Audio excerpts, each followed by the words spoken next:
안녕하세요. 결혼 앞두고 있는 28살 여자입니다. 결혼 준비하면서 파혼하는 커플이 많다는데 제가 딱 그 꼴이네요. 솔직히 저희 집도 형편이 그렇게 여유로운 편은 아니지만 예비신랑 집도 저희 집과 비교했을 때 엄청 잘 산다 할 만한 상황도 아닙니다.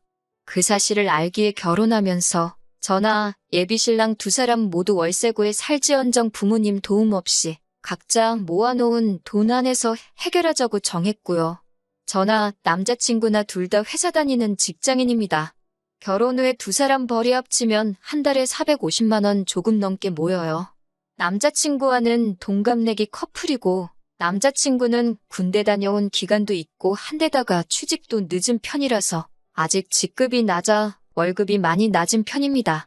그래도 지역에서 꽤나 유명한 회사의 안정적인 직군이기에 크게 걱정되지는 않았어요. 성장 가능성도 좋았고요. 그나마 다행인 건 저희 사는 곳이 서울이 아니다 보니 집값이 그렇게 세지는 않은 편입니다. 모아둔 돈이 둘 다 그닥 많은 편은 아니다 보니 알아보는 것 중에서도 가장 힘든 게 신혼집을 알아보는 일이었어요. 그래도 알아보니 신혼부부를 위한 전세대출 제도도 있고 저희 회사에서도 은행보다 좀 더 좋은 이율로 대출을 해주는 복지제도도 있어서 그래도 집 구하는 게 아예 못할 일이라는 생각이 들지는 않았습니다. 인생에 한 번뿐인 결혼식인데 너무 아끼는 건 아닌 것 같아서 호텔에서 하는 초호화 결혼식은 아니지만 추억 속에 잘 간직하기 위해서 최대한 좋게 하고 싶어 발품 손품 팔아가면서 이리저리 알아보고 있던 와중이었습니다. 예비 시어머니하고 한 번 식사 자리를 가진 적이 있는데 아파트 알아보느라 요즘 너무 힘들다는 식으로 말을 하셨어요. 남자친구와 이미 반반 결혼 이야기가 되어 있는데 갑자기 집을 알아보고 계신다는 말에 깜짝 놀랐습니다. 저도 저지만 남자친구도 금시초문인 듯한 반응이었어요. 안 그래도 제가 받았던 아파트가 있어서 남자친구한테 그 집을 말씀드려볼까 했습니다. 그랬더니 남자친구는 엄마가 아파트를 해주신다는 것만 해도 감지덕지인 상황이고 직접 발품까지 팔아가며 알아보시는 중인데 우리가 감나라 배나라 하면서 위치가 어디면 좋겠고 평수가 얼마나면 좋겠다 그런 말 할 처지가 아닌 거 알지 않느냐고 일침하더라고요. 그냥 어디가 되었든 간에 구해주시는 집에서 불만 없이 잘 살자고 그리고 돈 더 모아나와서 좋은 집으로 이사가자고 이야기까지 했습니다. 구축이면 구축인 대로 저희 쪽에서 리모델링하고 인테리어를 싹 하면 되겠다 싶었고요. 그런데 제가 모아놓은 돈이 2천만 원이고 그 돈으로 혼수하고 결혼식 비용하고 하면 리모델링은커녕 벽지도 새로 못 바르겠더라고요. 제가 모은 돈이 적은 거 알고 있습니다. 그런데 남자친구는 저보다 더 적어요. 취직이 늦은 만큼 돈도 천천히 모일 테니 그 부분은 크게 신경 쓰지 않았습니다. 이 이야기를 부모님께 했더니 집을 해주시는데 우리도 손 안 대고 코 풀 수는 없다고 하시며 적금 같은 거 중도해지까지 해가시면서 어떻게 3천만 원을 만들어주셨습니다. 그래도 5천 정도면 어디 남 부끄러울 정도로 못해가는 건 아니라고 생각했어요. 저희 지역 구축 20평대 아파트가 1억 정도 하거든요. 게다가 저는 직업 특성상 자가용이 필요해서 차도 가지고 있으니 얼추 비슷하게 해가는 거나 마찬가지였으니까요. 모아둔 돈도 별로 없으면서 결혼 생각한 것부터 잘못이라고 하면 잘못이겠지만 너는 얼마 있고 나는 얼마 있고 조건 맞추면서 이리저리 재는 것도 싫었고 남자친구나 저나 모아놓은 돈 크게 없으니 차라리 남들보다 빨리 시작해서 아껴가며 빨리 자리 잡는 것도 방법 중에 하나라고 생각했어요. 부모 도움 없이 결혼하겠다고 설레발을 쳤지만 결국 저나 남자친구나 부모님 손을 벌리는 거나 마찬가지인 상황이 되었지만요. 아무튼 돈도 어느 정도 마련되었고 큼지막한 문제들인 해결된 거나 마찬가지였으니 마음이 한결 놓이던 상황이었습니다.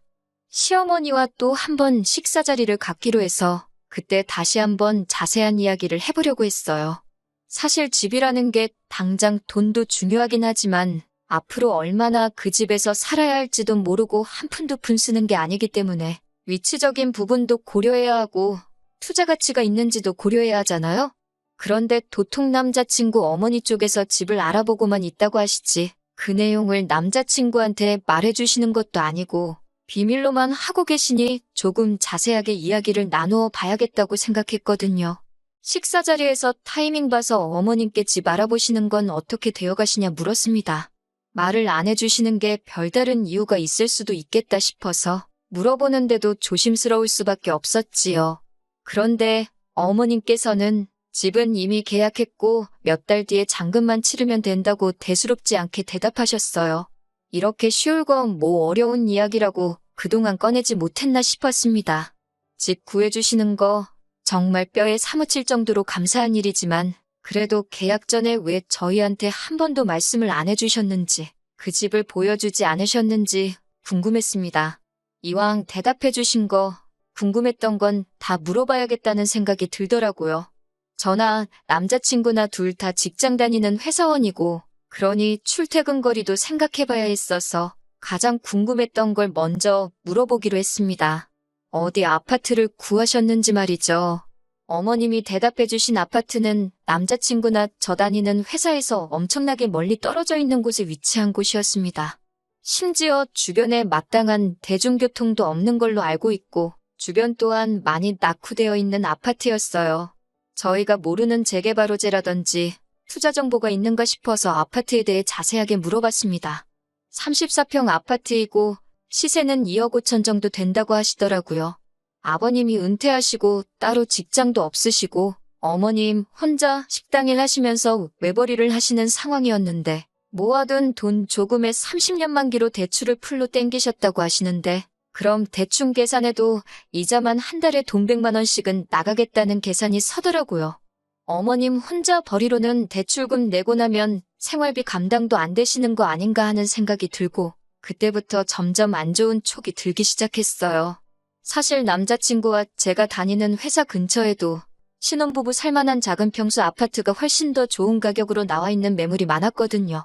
집 구해주시는 거 감사한 일이지만 아직 잔금 안 치렀다고 하시니 말씀드린다고 차라리 위약금 얼마를 내고 평수를 줄여서 저나 남자친구가 봐놓은 아파트로 다시 구해주시는 게 훨씬 경제적이지 않겠냐고 조심히 말씀드렸지요. 그런데 어머님께서는 너네 도대체 뭔 소리를 하는 거냐 하는 식의 반응을 보이시더라고요. 대번에 그 집에서 왜 너네 둘만 산다고 생각하느냐고 하시는 겁니다. 그 말에 저는 벌써부터 머릿속이 새하얗게 변하더라고요. 알고 보니 저희 살 집을 구해주시는 게 아니라 시댁에 이사를 가는 거였습니다. 그런데 어머님도 저희가 같이 합가하는 걸로 생각하고 그렇게 말을 전하셨던 거죠. 34평 큰 평수의 방이 3개짜리라고 지내는데 불편할 게 뭐가 있겠냐고 하는데 100평짜리 아파트를 가져다 줘도 시작부터 시집살이 하고 싶어하는 사람이 어디 있겠어요? 게다가 남편 밑으로 여동생이 둘이나 있는데 신우 2명까지 끼고 시부모 모시고 살 생각은 없었습니다. 그래서 저도 그걸로 왈가왈부할 게 아니라 저희가 집을 알아봐 주신다기에 오해한 것 같다고 합가는 하지 않고 따로 나와 살겠다고 했습니다. 애초에 양가 지원받지 않고 결혼하기로 처음부터 이야기가 되어 있었으니 당초에 계획한 대로 둘이서 단칸방에서라도 월세부터 시작하는 한이 있더라도 우리들 힘으로 한번 해보겠다 말씀드렸습니다. 그러니 어머님께서는 얘 좀 보라고 하시면서 너 그렇게 돈 개념이 없는 애였냐고 꼬집기 시작하셨어요. 그러면서 하시는 말이 어차피 당신이랑 당신 남편 죽으면 그 집 너네 거 되는 건 시간 문제인데 뭐하러 달마다 월세까지 내가면서 얼굴도 모르는 생판남의 배를 불려줄 생각부터 하냐고 일부러 저희 생각해서 큰 평수 집으로 구한 거니 딴 생각하지 말고 그 집에 들어와서 살라고 하시더군요. 애초에 집을 알아봐 주신다 할 때부터 자세한 내용 말해주신 적 한 번 없었고 저희들 의사 또한 물어본 적 없었지 않느냐고 그 집에 들어가 살면 다른 건 몰라도 남자친구는 출퇴근하는 것부터가 문제가 될 거라고 대답했지요. 길에서만 하루에 왕복으로 2~3시간씩은 낭비할 텐데 그 집에서 같이 사는 건 아닌 것 같다고 대답했더니 너가 차를 들고 오는데 왜 출퇴근 걱정을 하냐면서 저 출근할 때 남편도 태워주고 퇴근할 때 태우고 하면 되는 것 아니냐입니다. 남자친구 직장이 출근 시간이 저보다 1시간 빠른데 그러면 제가 2시간 일찍 출근을 해야 한다고 하니 그러면 차를 남자친구 주고 제가 대중교통을 타고 다니면 되는 거 아니냐고 하시더군요. 그리고 자꾸 월세 이야기를 하면서 그렇게 월세집을 구해서 살고 싶으면 그 집에 들어와 살면서 월세 대신에 저희가 대출이자를 대신 갚아주면 그렇게 살고 싶은 월세집에서 사는 거 마찬가지 아니냐고 하면서 말도 안 되는 계산법으로 우기기 시작하셨어요. 그래서 그건 조금 아닌 것 같다고 솔직하게 말씀드렸어요.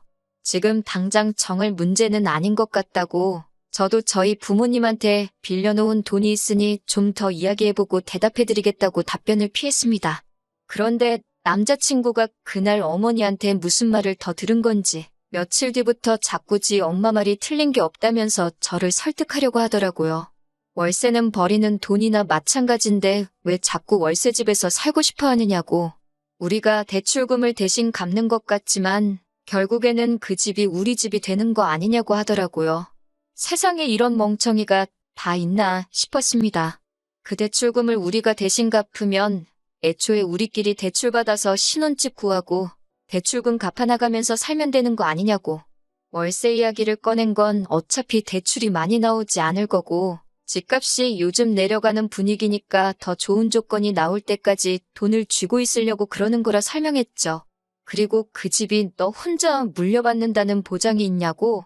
네 동생들이 요구하면 다 분할해줘야 되는데 그 집 대출금을 우리만 갚았다가 동생들 좋은 일 시킬 거 있냐고 했더니 자기가 오빠인데 동생들한테 좋은 일 좀 해주면 안 되냐고 하는 겁니다. 그리고 동생들하고도 이야기 이미 끝났고 동생들은 그 집에서 들어가 살 생각 없다고 한다고 하더라고요. 그러니까 동생들하고도 돈으로 얽힐 일 없으니 그 부분은 걱정 말라고 했습니다. 동생들은 머리가 잘 돌아가는데 너는 왜 그 모양 그 꼴이냐고. 어차피 동생들은 나중에 유산 문제로 넘어가게 되면 분할 청구만 하면 그만이라고. 동생들도 괜히 그 집 들어갔다가 방 얻어 쓴다는 명목으로 어머님한테 달마다 얼마씩 뜯길 것 같은데 다 큰 여자 둘이서 한 방 나눠서 쓸 바에 두 사람 다 독립하겠다고 저러는 거 아니냐 했죠. 충분히 설명이 된 건지 남자친구도 이해한 듯 그게 그렇게 되는 거냐면서 혼자 고민을 하더라고요. 이제 겨우 한 곱이 넘겼나 생각했는데 남자친구가 그 잘난 대가리로 생각해서 겨우 한다는 말이 우리가 그럼 독립해서 살고 대신 그 집 대출금을 우리가 갚아주자는 겁니다. 우리는 둘이서 버니까 여유도 좀 있을 거고 저는 시집살이 안 해서 좋고 자기는 엄마한테 효도도 하고 동생들은 각자 방 하나씩 나눠서 쓰고 그러고 있다 보면 결과적으로 나중에는 집을 자기가 물려받아서 아파트 두 채를 소유하게 되는 거 아니냐고요. 자꾸 저렇게 말도 안 되는 궤변으로 저를 설득하려 드는 거 보니까 저놈이 몰라서 그러는 게 아니고 어떻게든 제가 버는 돈을 가지고 지네 엄마 새로 산 집 대출금 갚아주고 겸사겸사 대리효도도 시킬 생각으로 저러고 있는구나 하는 생각이 확신이 되더라고요. 그래서 더 길게 말할 것 없이 그거 좋은 방법이라고 대출금 잘 갚아주라고 말해줬습니다. 남자친구는 입이 귀에 걸려가지고 저한테 힘든 결정 내려줘서 고맙다고 하면서 앞으로 행복하게 잘 살자고 하더라고요. 효도할 생각에 귀가 먹은 거냐고 말귀를 못 알아먹은 것 같아서 말해주는데 니네 집 대출은 네 돈으로 갚아주라고. 나는 니네 엄마 대출금을 같이 갚자는 게 아니라 결혼은 없던 일로 하자고 파혼하자고 하는 말이라고 해줬습니다. 엄마 집을 사주고 싶으면 엄마 집 먼저 사주고 네 앞가림 한 다음에 그때 가서 결혼하라고 했습니다. 저랑은 어차피 끝난 거니까 더 길게 이야기할 것도 없고 마음 바꿀 것도 없다고요. 그동안 결혼 준비하면서 알아본 것들은 오늘 당장 다 취소할 테니 취소하면서 발생하는 위약금은 다 네 돈으로 하라고 했어요. 사람 헷갈리게 만든 니네 엄마 때문에 파혼하는 거고 이제 보니 너도 한통속인 것 같은데 나는 그런 것도 모르고 우리 부모님 적금도 중도해지해버려서 우리 집도 여러모로 손해를 봤으니 위약금 내는 것 정도 손해보는 건 네 돈으로 처리하라고요. 그리고 그걸 끝으로 앞으로 연락도 하지 말고 아는 척도 하지 말라고 했습니다. 오늘 이후로 너가 마음을 바꾼다고 해도 내가 자식된 마음으로 부모한테 효도하고 싶다는데 그걸 못하게 할 권리는 없지만 결혼하고 나서 내 남편이 효도하는데 눈멀어서 나한테까지 피해 끼치는 꼴은 볼 생각이 없다고. 이젠 너가 아니라고 말해도 그 말을 믿을 수가 없다고 했어요. 그리고 제가 선언한 대로 그날을 기점으로 남자친구와는 영영 이별했습니다. 돌이켜 생각해보면 제 나이가 아직 젊은데 뭐가 그리 급해서 결혼을 하려고 했나 싶어요. 일찍 정신 차리고 가정을 꾸리는 것도 좋지만 왜 다들 준비가 되어 있는 사람하고 결혼하거나 준비가 끝날 때까지 결혼을 미루는 이유가 뭔지 알겠더라고요. 그 편이 정신건강에 훨씬 도움이 되니까 그러는 거겠죠?